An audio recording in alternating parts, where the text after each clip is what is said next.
Avec l'avènement de l'Internet et surtout des réseaux sociaux, les fake news ont trouvé leur plateforme de prédilection.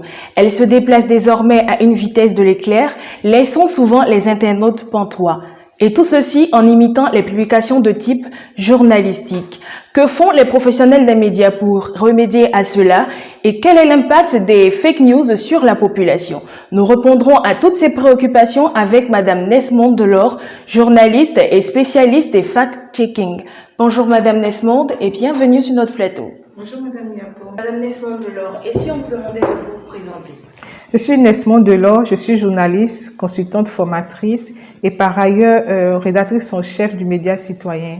Alors je vous dis, le Média Citoyen est dans la dynamique des nouveaux médias et le Média Citoyen est édité par l'ONG Opinion Éclairée pour l'accès à l'information et la lutte contre les fake news dont je suis la présidente. Qui peut être à la base des fake news?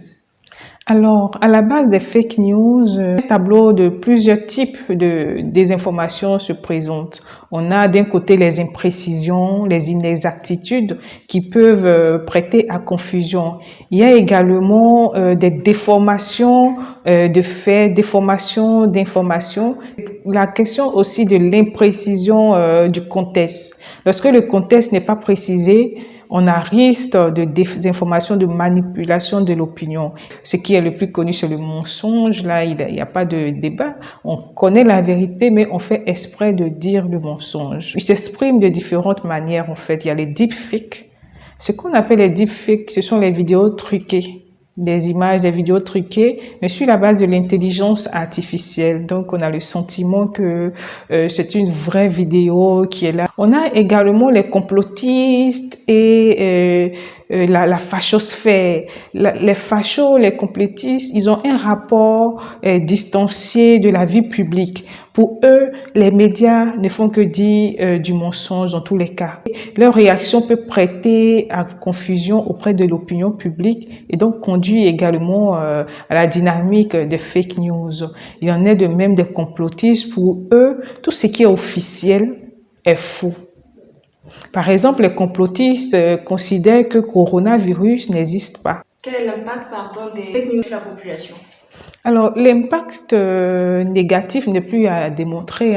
L'intox peut conduire à la violence, mais bien plus. Vous savez, l'intoxication, mais la désinformation est utilisée également dans les domaines économiques. Lorsque les entreprises sont en concurrence, elles peuvent, les community managers des entreprises peuvent investir les forats de discussion où on parle de consommation, pour créer la zizanie, mentir sur une entreprise X parce qu'on est dans une dynamique de concurrence et cela peut impacter l'entreprise en termes de son audience auprès du public, mais aussi son chiffre d'affaires. Donc vous voyez que on va au-delà et puis il peut créer absolument la souffrance morale. Croyez-moi, quand on est diffamé, on en souffre. En tout cas, sur la personne physique et morale même, la personne peut être atteinte lorsqu'elle est diffamée. Les impacts sont de plusieurs ordres en fait. Comment les professionnels des médias doivent rectifier la fausse information et donner la vraie sur les réseaux sociaux? La question que vous posez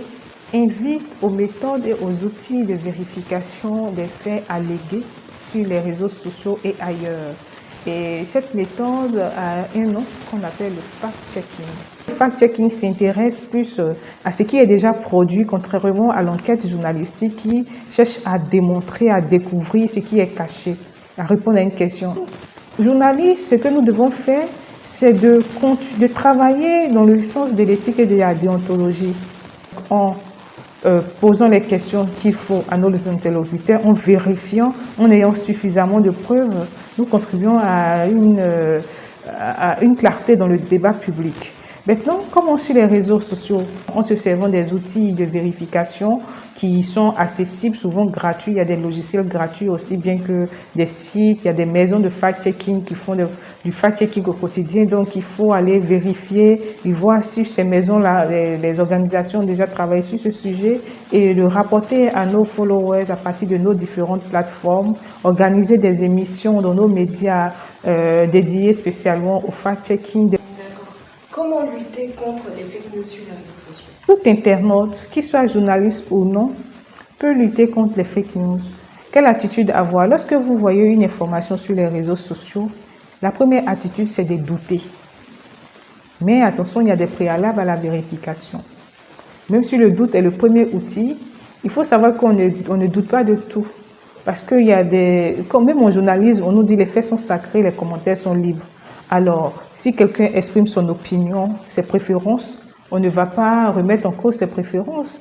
Alors, quand on a douté, il suffit juste de rentrer dans un moteur de recherche. D'abord, quand il s'agit d'une déclaration X, est-ce que quelqu'un d'autre en parle? Posez-vous la question, est-ce que quelqu'un d'autre en parle? Est-ce que les sites sérieux en parlent? Est-ce que les journalistes sérieux qu'on suit sur Internet en parlent? Sinon, allez-y dans un moteur de recherche pour voir est-ce qu'un site en a parlé ou pas. Et quand vous ne voyez pas encore de traces, essayez de savoir si c'est sur Facebook, qui a mis sur Facebook la première fois, ou bien si c'est sur Twitter, qui a tweeté la première fois. Et il existe des outils justement pour savoir, pour détecter. Il suffit de taper sur Google quel outil pour détecter qui a posté la première fois ou post it first en ce qui concerne Facebook. Il y a également pour Twitter. Donc c'est tellement simple et on arrive à retracer la déclaration. Est-ce qu'il y a des sanctions contre les auteurs des fake news sur les réseaux sociaux? Les sanctions sont prévues par la loi. Les canaux des nouveaux médias deviennent tout moyen de communication. Et le procureur a déjà interpellé des internautes sous le coup de la loi du 27 décembre 2017. Elle est tellement récente, cette loi. Mais il n'y a pas que cette loi. La loi sur la cybercriminalité qui avait été applaudie à l'époque parce qu'il fallait lutter contre le phénomène de broutage. Au nom de la lutte contre la désinformation, on interpelle à tout va les citoyens et on n'arrive plus à faire aussi le distinguo entre la liberté d'expression et la question de la diffamation. Il faut que derrière nous, sur les réseaux sociaux, nous ayons des comportements responsables. Il faut se former quand derrière le plaidoyer aussi pour l'éducation, pour que l'éducation aux médias soit privilégiée, que les sanctions alternatives soient priorisées aux peines d'emprisonnement. Merci à vous pour cet intéressant échange. Merci. Chers télénautes, nous étions en compagnie de Madame Nesmonde Delors, journaliste et spécialiste des fact-checking, avec qui nous avons échangé sur la question de l'impact des fake news sur la population. C'est la fin de cette édition. Merci de nous avoir suivis et bonne suite de programmes sur OSE TV, la chaîne des entrepreneurs.